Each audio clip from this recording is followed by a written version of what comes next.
In this video, we will talk about a very important point that will help you in planning for your test process. This point is called mobile analytics data.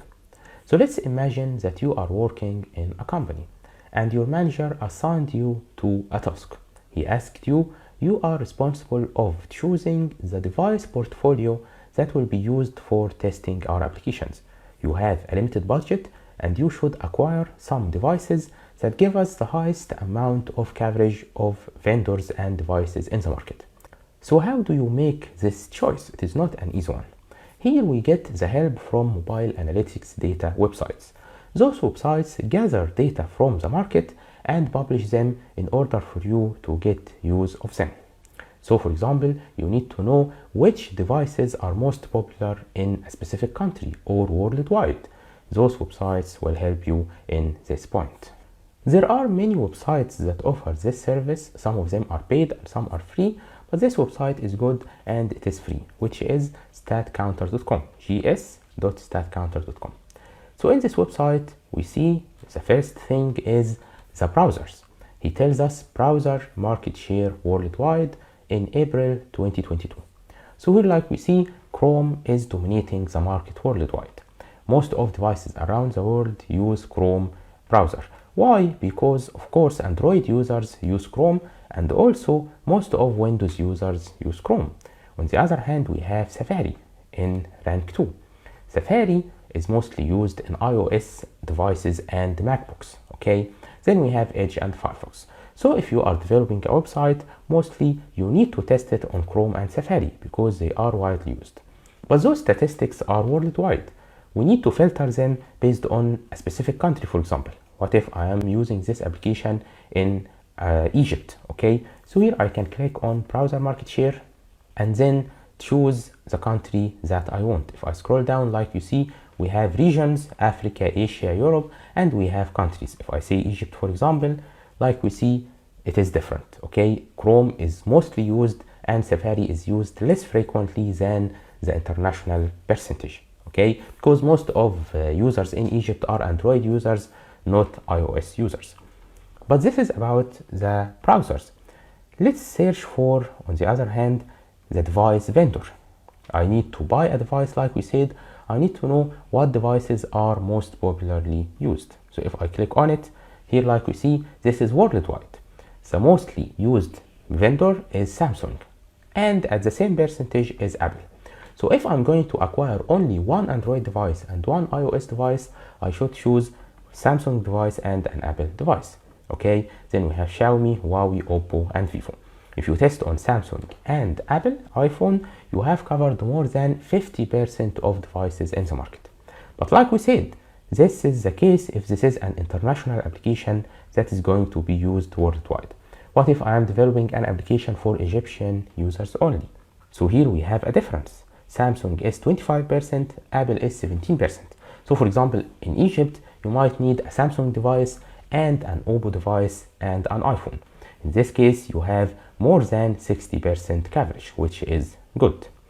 But if we talk about Android devices, we have many versions. We have Android 8, 9, 10, 11, 12. Which one should I choose when I buy my device or update it? Should I go for the latest version, which is Android 12 currently in 2022? Or should I go for something in the middle, like Android 10 or 11? Or should I go for something old, like Android 8?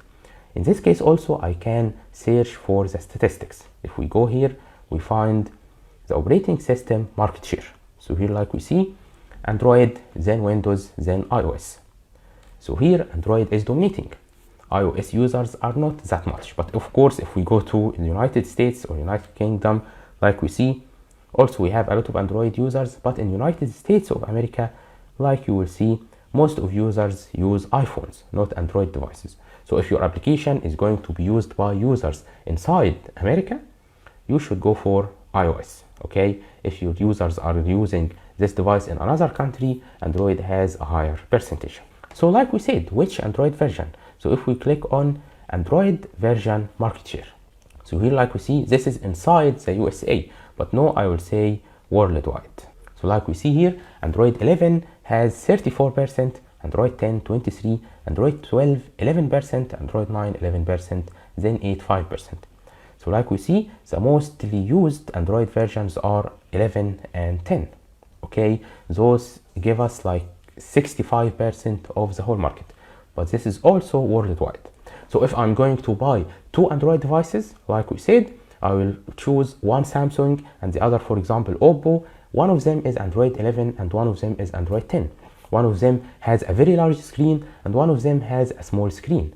So in this case, I am having a good coverage of different scenarios and devices.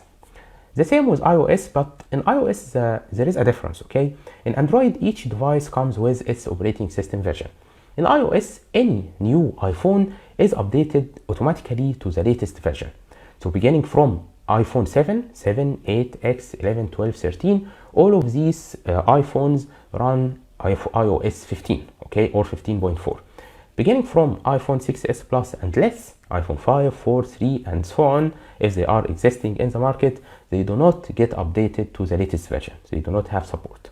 In iPhone, we focus on the latest version, okay? So if I'm going to test on iOS, I do not care about iOS 14 or 13. No, I'll choose a device that has support to the latest version. Currently, in 2022, if I'm going to advise you, if you want to buy a cheap device, a cheap iPhone, you can go for iPhone X or iPhone 11. Of course, buying iPhone 12 or 13 is much better. So if we go here, iOS version market share, like you see, 15.4, 15.3, 15.2, 15.1. Okay, if we add them together, they give us around 70% or more than 70% of iPhones in the market, which are relatively new. But on the other hand, what about iPads and tablets? So your manager asks you, should we test on iPads or not? Should we test on Android tablets or not? And give me an explanation to this answer. You might say, yes, we should test on them. Why? Or you might say, no, we should not include them in our test plan. He also will ask you, why did you choose this choice? So if we go here, like we see, mobile versus tablet versus desktop. Here we have the market share of each device. Like we see, 58% of users around the world are mobile users.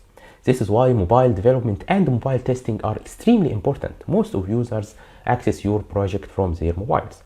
Here we have desktop. 39% of users use desktop devices, which might be Windows or MacBook, or for example Linux, and we have only 2.5% of users use tablets. Okay, so generally we should not include tablets in our testing. This is a general statement, okay? But also, depending on the nature of your application, you might include tablets. Some applications are mainly accessed from tablets, not from mobile phones, okay? If you are developing an application for an enterprise, for example, restaurant management systems, most of the employees who will use this application will access it from tablets. So this is a general statistic, but also based on the industry and the type of the application that you are developing, this percentage might change, okay? And also, in some cases, you might have a big project, and in this project, the 2.5% is important, okay? We shouldn't exclude them. If this is a small project, we might say, okay, we will only focus on the mobile users. We do not care about the tablet users, even if they give us bad reviews. But on the other hand, if this is an application, a big application like Facebook or YouTube, you should include tablet users in your testing. And also, those are general data. If we go for example, United States of America, we will find, is there a difference? Not a big difference, 3% tablets. If we go to Egypt, my country, 1% only tablet users. So like we see, it is different from one country to the other. There are some other good statistics that might help you in this website. Like we said, we have screen resolution.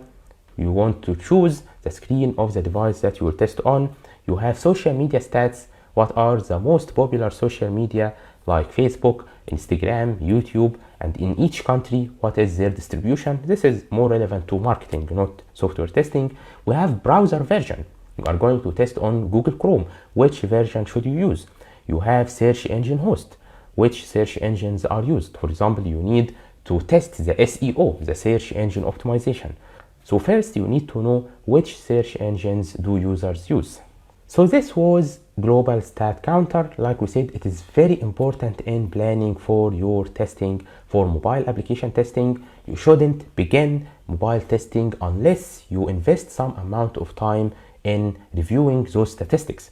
So even if you are the one who is responsible of choosing the device, you may, for example, create a presentation for them and show them those statistics and let them give you some feedback. Okay, this would be very helpful. So I hope that this information helps you in choosing your device portfolio that will help you in performing mobile testing.